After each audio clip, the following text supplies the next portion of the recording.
Ora, meus amigos, porquê as manifestações?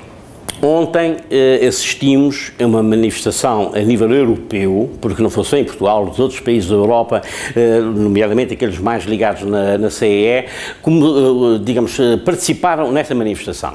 As manifestações são sempre manifestações de desagrado, porque raramente, mas também as há, manifestações de agrado, de simpatia, de agradecimento. Eu assisti a algumas, porque eu sou ainda do tempo da outra senhora. O período antes do 25 de Abril, a gente chamava-lhe outra senhora. Portanto, eu sou desse tempo. Eu lembro que se enchia o Terreiro de Passos em Lisboa com dezenas de milhares de pessoas que o governo pagava para lá estarem. Mandava as caminhonetes pelo país todo, vinha aquelas caminhonetes carregadas com aquelas dezenas de pessoas, enchiam o Terreiro de Passos e faziam uma grande manifestação a favor do governo. Portanto, é tal manifestação de apoio, de simpatia. Mas, claro, não era real. A manifestação tem que ser espontânea.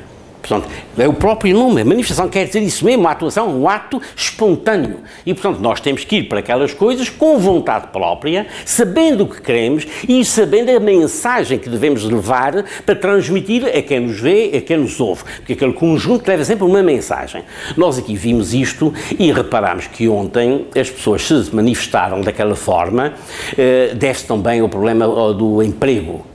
Nós sabemos que o país está em crise, não é? Mas isto a gente diz, mas diabo, toda a gente fala na crise, é só crise, não há outras coisas para dizer. É verdade, mas também uma coisa é certa, vocês têm que ter a certeza, a crise é uma coisa passageira, não dura toda a vida, a gente vai ultrapassá-la, não é? Agora, os governantes, se estiverem mais bem preparados, vão tomar medidas em que ela ultrapassa mais rapidamente. Se estiverem mais mal preparados, leva mais tempo. Mas o que é certo é que para tomarem essas medidas, não é, a população tem que sofrer. E, infelizmente, e cá está aqui a falta de democracia, não sofrem todos por igual. Infelizmente, o que acontece é que as camadas mais baixas, mais pobres, é que sofrem a pancada destas manifestações, destas chamadas crises, não é? E até uma coisa que parece esquisita, mas como eu e outras camadas médias, apanham uma pancada tremenda. Tu sabias que cerca de 80% do nosso rendimento do trabalho, que a gente tem rendimentos do trabalho, não é? É pago em impostos. Ninguém quer acreditar. Quer dizer, eu só consigo viver com pouco mais de 20% do meu rendimento. Mas porquê isso? É uma questão da gente fazer contas. Vocês fizerem contas vão chegar lá, não é? É preciso saber a tua gravata se pagou imposto ou não pagou. Quando compraste os sapatos, pagou imposto ou não pagou. Quando compras a água, se estás a pagar imposto ou não. Se compras o vinho, se estás a pagar imposto ou não. Quando estás a comer a carne, o peixe ou não sei o quê, estás a pagar imposto em tudo. Compras o carro, pagas imposto. Compras gasolina, pagas imposto. Tudo paga imposto, não é? Ora, se o meu amigo somar as suas despesas todas de um determinado mês e ver que até há alguns que pagam impostos 2 vezes, não é? Você paga impostos 2 vezes, não é? Portanto, na água você tem lá o imposto selo, tem lá o imposto sobre para o município, de receitas para o município, mas você paga impostos em todo o lado. Portanto, se assim é o que nós queremos, para que não haja desemprego.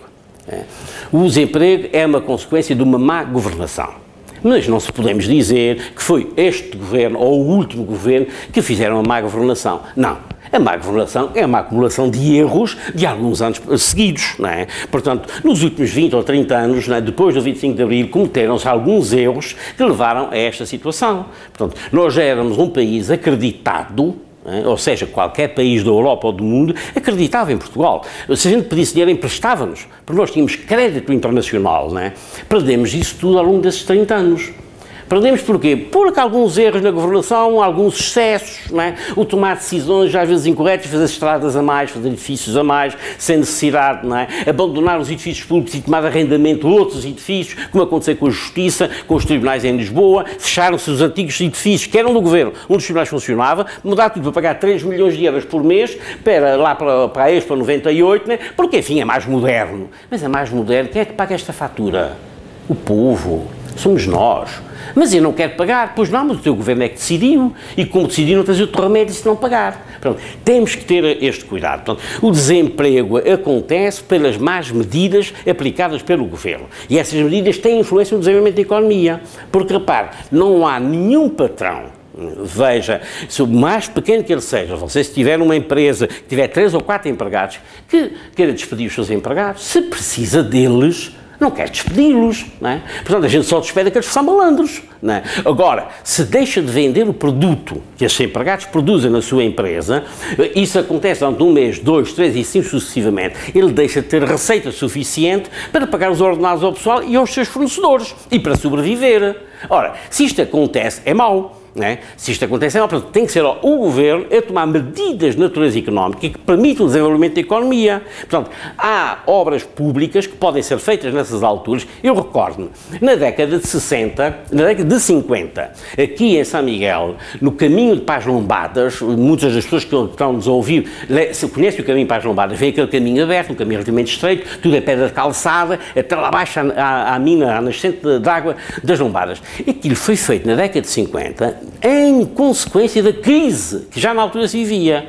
Então veio cá o Sr. Ministro das Obras Públicas, alguém lhe propôs aquele trabalho e ele disse, sim senhor, a obra vai ser feita, mas é com mão de obra de São Miguel. Ou seja, máquinas, o mínimo de máquinas foram usadas ali, foi feito com a loja, trabalharam ali centenas de homens. Cá está o exemplo de uma obra pública que ocupou as pessoas, dando-lhes um rendimento para eles sobreviverem, trabalhando, que é o que nós precisamos fazer hoje. Não é? O Estado tem que ser um motor do desenvolvimento, permitir que a economia se desenvolva e também ele tem que contribuir. E como é que ele contribui? Exatamente fazendo algumas das obras públicas, onde põe as empresas a trabalhar, por sua vez os trabalhadores das empresas estão a trabalhar, no fim da semana ou no fim do mês levam os seus ordenados para casa, estes vão comer, vão gastar, vão ao teatro, vão se divertir e a economia desenvolve-se. Né? Porque isto é uma coisa muito complexa, mas o que é certo é que quando começa a falhar, né, começa a destruir a imagem. Ora, nós não podemos permitir que esta falhança aconteça. O que nós temos que fazer é exatamente permitir o seu desenvolvimento. Né? E o seu desenvolvimento é com as medidas do governo e as medidas de cada um de nós. Não podemos ser pessimistas numa altura de desemprego, numa altura de crise. Né? E porquê? Porque o pessimismo não motiva ninguém. Né? A gente tem que ser motivadores, né? A gente tem que estar preparados para lutar contra as dificuldades, né? E numa altura dessas, mais do que nunca. Mas, como disse, sempre com a cabeça programada. Saber o que é que posso fazer, quais são os objetivos que eu pretendo alcançar e trabalhar para atingir esses mesmos objetivos. Se todos nós fizermos isto, que o governo por cima, porque tem mais poder do que nós, tem outros meios que nós não temos, né? Eu tenho a certeza que a crise não dura muito mais, não é? Espero bem que daqui a um ano estejamos fora da crise.